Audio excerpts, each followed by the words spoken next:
The show is about discovery. It's about discovering music in places that you may not have thought there was music. Ordinary objects, brooms, lighters, the kitchen sink. We have everything. It basically all mixes together, and it's basically a rhythmic journey. You come and watch 8 people from the start to the end, and they kind of take you on this rhythmic journey. You follow them, you see how they deal with each other and deal with the audience, and then kind of go off to someplace else. Most people think about Stomp, they think it's going to be really loud and kind of obnoxious, but they're in for a big surprise. A lot of the music is, is quiet and intimate, and there's a lot of acting, there's comedy, there's a lot more expected than just people banging on trash. There is a main object in each number, and we kind of call them by that just as to have a reference. But there are numbers like the final number, which is kind of throwing everything in. It uses these drums, it uses trash cans, it uses these plastic accordion-like objects, which I'm not sure what they are exactly, but it all throws in. And some are strictly one object, like brooms, okay? And some are a dowel with a hammer handle. You add others just to basically make it interesting and make it visually and audibly interesting. Because there's no dialogue, it's all music, everybody can understand that. It makes music accessible to everybody, and I think it teaches the lesson that we are all musicians. One of my favorite numbers actually is matches. We use a box of matches, and you wouldn't think you could get so many different rhythms out of it, but you can.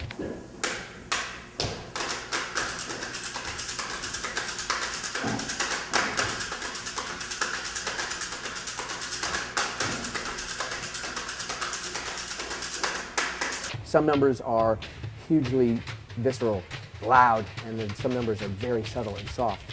And that's in the difficulty lies with each different piece.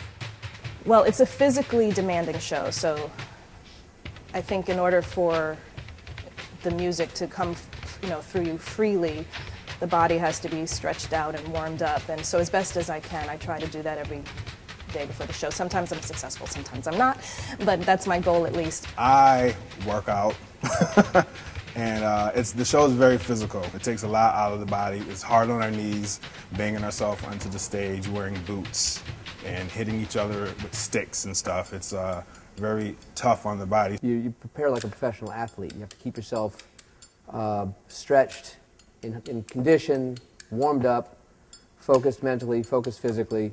So in order to prepare, you just want to make sure you get some energy. You got good food in you. You want to make sure you warm up your muscles, warm up your bones. You want to warm up your brain. There are some numbers that are incredibly strenuous because physically you're walking with 50-gallon oil drums on your feet. Okay, but at the same time there are numbers that are incredibly difficult because of the simplicity. Everybody has one note and one note only, and the difficulty there is focusing on your one note, hitting it and listening to everybody else. The opening number, for instance, that opening rhythm, it's made up of about 16 notes spread among 8 of us. Some are playing 3, some are only playing 1, some are playing 2. But that's how we're all a part of the bigger picture, the bigger song. And if one part is missing, you can kind of tell. So that's why, again, it's just really important to stay focused. It's a true ensemble experience. For me, because I used to play drums, to hold a broom, I'm really good at rhythm with sticks, but to take a broom, the mechanics of it is just different. So any prop that we use, everybody has their learning curve. Some people are better at other things, but we all help each other out.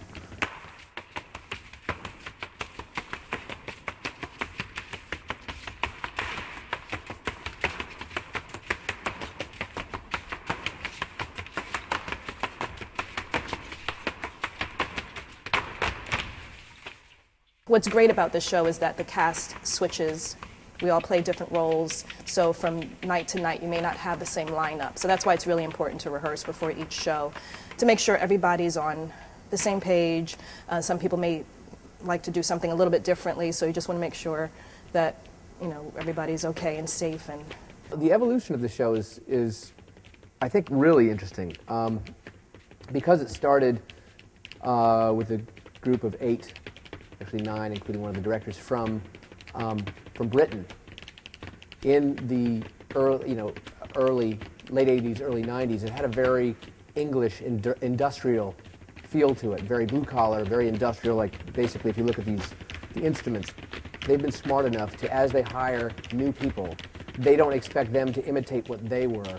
They bring new people in to be who they are at this time and this place. The different generations that we hire, they come with a new talent, and it just takes the show to a new level physically.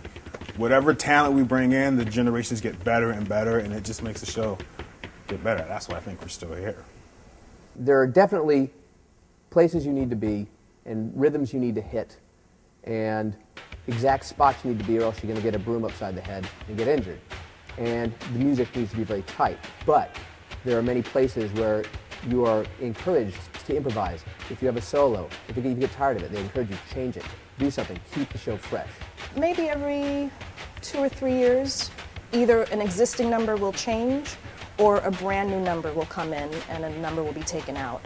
So over the course of the run, there have been several versions of the show. I mean, the concept is the same, but how we express it will change and adapt from year to year. One night, I might be playing one of these roles that an audience member sees, and then the next night, I might be, if I'm it, I might be playing a completely different role and somebody else playing that role, and they bring their whole own personality, their whole own take on that role. So whereas you'll see the same Stomp as in the 20 pieces or so in the same order, the different people you see do it bring a whole different flavor. The rhythms they bring, the attitude they bring, the comedy they bring, the movement they bring is all very different. It's a great experience, it really is. It's a lot of fun, and I'm thankful to be able to have a job that allows me to have fun every day and to share that fun with the audience.